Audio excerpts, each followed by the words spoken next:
There are 4 fundamental forces in our universe today: the weak force, the strong force, the electromagnetic force, and gravity. Out of these 4 forces, gravity is arguably the most interesting. It keeps planets in orbit around the stars in your house from floating into the sky. It even refracts light around dark matter and pulls stars toward black holes. Super strong, right? Well, the thing is, gravity is interesting because it's actually very weak. In fact, it's 10 to the 36 times weaker than even the weak force. To find out how weak it really is, let's try an experiment. I'm going to use this magnet to pick up this nail off the table. You just saw the force from this tiny magnet overpowering the gravity from our entire planet. That is how weak gravity really is.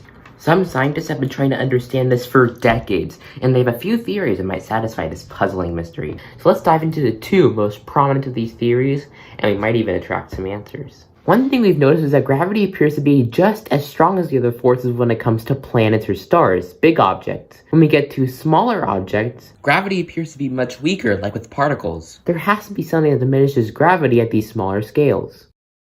We'll get back to that in a second. Meanwhile, scientists have been looking for extra dimensions beyond the 3 spatial dimensions we know about: length, width, and height. They have determined that the observable 4th dimension in our universe is probably less than a millimeter, if it exists at all. Now, here's the interesting bit. That millimeter scale is the exact same scale in which we see gravity's weakness accelerating. This leads us to believe that the reason gravity is so weak is because its strength spreads or leaks to these other dimensions. Gravity not only affects our 3 dimensions, but also the 4th or even 5th dimensions, if they exist at all. Like this leaky container, at large scales, the 4th dimension has no impact, but at smaller scales, it impacts gravity exponentially simply because those windows are so small. This theory could easily explain gravity's weakness, but we still don't know. Alright, quick recap. We discussed extra-dimensional gravity, now let's talk about the graviton. We know that all the other forces have particles that transmit them. For example, W and Z bosons transmit the weak force, photons transmit the electromagnetic force, and gluons transmit the strong force.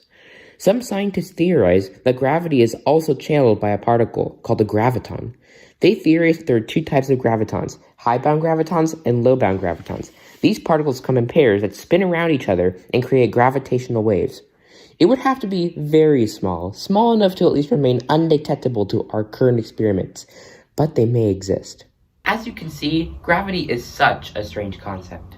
Hopefully, with the powerful technology that we have nowadays, we can explore new things about this peculiar force, and finally uncover why that tiny magnet was so much more powerful than our entire planet Earth.